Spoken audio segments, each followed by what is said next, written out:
Level 1, the Seeker. You are lost. Maybe you just went through a breakup. Maybe your parents never understood you. Maybe you moved to a new city and you don't know anyone. You are sitting alone on a Saturday night and you feel like the world has a script that everyone else memorized except you. Then someone smiles at you. Really smiles. Not the polite kind. The kind that says, "I see you." They invite you to a meeting. Just a discussion group, they say. People asking big questions. You think, why not? You walk in and 20 people turn to look at you, and they are all warm and they all seem happy, and one of them hands you a cup of tea and asks your name like it is the most important thing they have ever heard. You have never felt so noticed in your life. The talk is about purpose, about how the world is broken and most people are sleepwalking, and you are different. That is why you are here. You drive home that night, feeling something you have not felt in a long time. You feel chosen. Level 2, the Newcomer. You keep coming back. Of course you do. Every meeting feels like that first night. They remember your name. They ask about your week. When you talk, people nod like you are saying something profound. There is a teacher. He does not call himself a leader. He calls himself a guide. He has calm eyes and he speaks slowly, and every sentence sounds like it was carved out of something ancient and true. You start reading the books he recommends. You stop watching the news because the guide says it is noise designed to keep you distracted. You stop eating certain foods. You start waking up earlier. These are small things, healthy things. Your old friends notice you seem different, more focused, you tell them. You are not wrong. You have never felt more focused in your life. You have a community now. You have a purpose. You have answers. You do not notice yet that the questions are getting narrower, that the answers are always the same, that the answer is always him. Level 3, the Committed. You have been here 8 months. You have done the first 2 workshops. Each one costs money you stretch to afford, but the guide says you cannot put a price on awakening. You believe him. At the second workshop, you cried in front of 30 people, and when it was over, a senior member put her hand on your shoulder and said, "You just broke through a wall that most people never even find." You felt like a new person. You start volunteering. Tuesday night setup, Thursday outreach. You hand out flyers in the park, and when strangers look skeptical, you feel a flash of pity for them because you were exactly like that once, and you remember how lost you were, and now look at you. You have moved your schedule around the meetings. You canceled a family dinner last month because there was a special session and the guide said attendance was important. Your sister called you twice. You have not called back. The people here understand you better than your family ever did. Your family is still asleep. These people are awake. You are awake. The world is divided now, asleep and awake, them and you. You did not decide to see it that way. It just happened slowly, like a door swinging shut behind you without making a sound. Level 4, the Dedicated. You live with 3 other members now. It made financial sense. The rent is lower, and you are always around people who share your values. The guide calls it intentional community. Your mother calls it something else when she visits once and sees the framed photo of him on the wall and the schedule of practices on the refrigerator and the way everyone in the house stops eating meat on certain days because he said to. She does not come back. You tell yourself it is her loss. You have a job, but it is flexible. The organization has its own businesses, and members are encouraged to work within the network. You start doing administrative work for the group a few hours a week, then more hours. They do not pay you. It is service, not work. There is a difference. You are given housing, food, a sense of meaning. That is worth more than a paycheck. You are in the Level 3 curriculum now. It costs $3,000. You paid it without blinking. The things you are learning cannot be learned anywhere else. The guide says that directly. You believe him. Of course you do. You have spent 14 months watching him be right about everything. Level 5, the Inner Circle Aspirant. You have been selected. A senior member told you quietly after a session that the guide has noticed your energy and your commitment, and that there is a deeper circle of practice available to those who are truly ready. You feel a surge of pride so strong it almost makes you dizzy. You think about all the newcomers who looked at you the way you used to look at the senior members. Now it is your turn. The deeper work is different, more personal. The guide asks questions that go somewhere uncomfortable.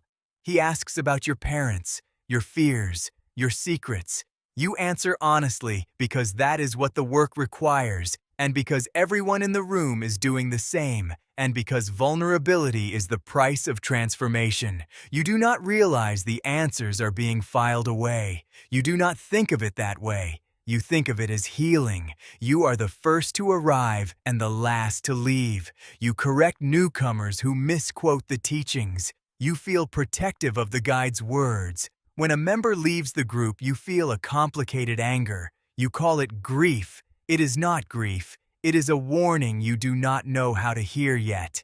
Level 6, the Enforcer. You have a title now: Pastoral Coordinator, Community Integrity Officer. The exact words don't matter. What matters is that you are the one people come to with concerns, and you are the one who decides whether those concerns are valid or whether they are resistance.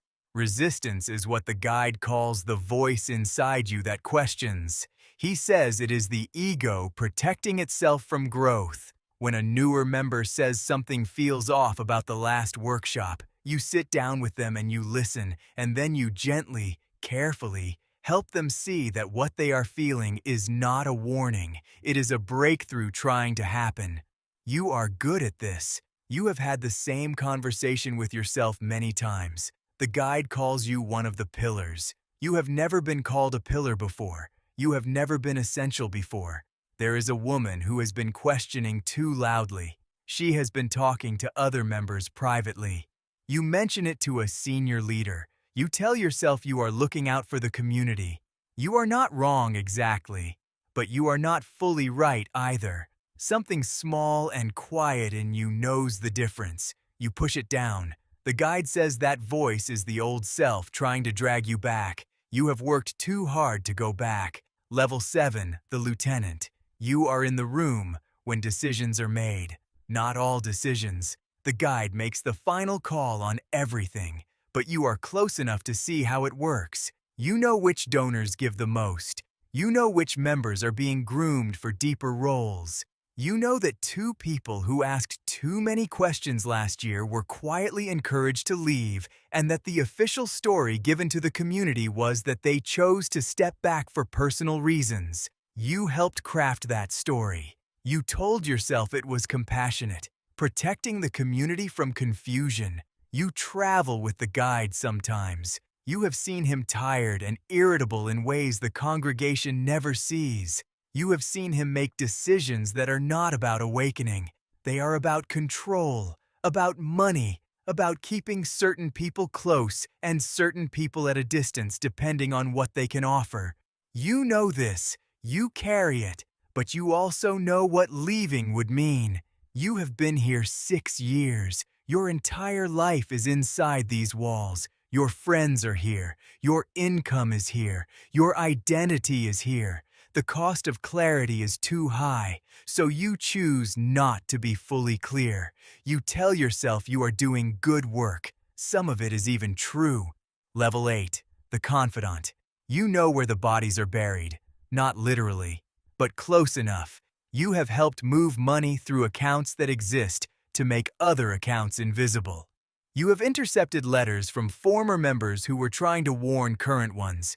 You have sat in a room while the guide rehearsed a public speech about love and openness, and you have watched him practice sincerity the way an actor practices sincerity, and you said nothing.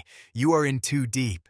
That is a phrase you used to think applied to other people, people with less self-awareness, people who were not paying attention. You were always paying attention. That is the cruelest part. You watched it happen, and you made yourself useful to it anyway, because the alternative was to admit that the last 8 years of your life were not transformation. They were a transaction. You had something he needed: community, credibility, labor. He gave you meaning in return. It was a deal. You just did not know you were making one. At night, alone, there is a version of the truth that finds you. You do not let it stay long. Level 9. The Guide. 20 people are sitting in a circle. The room is dim. Someone is crying softly in the corner. You sit in the center and you are perfectly calm. You have done this 10,000 times. You know exactly when to speak and when to let silence do the work.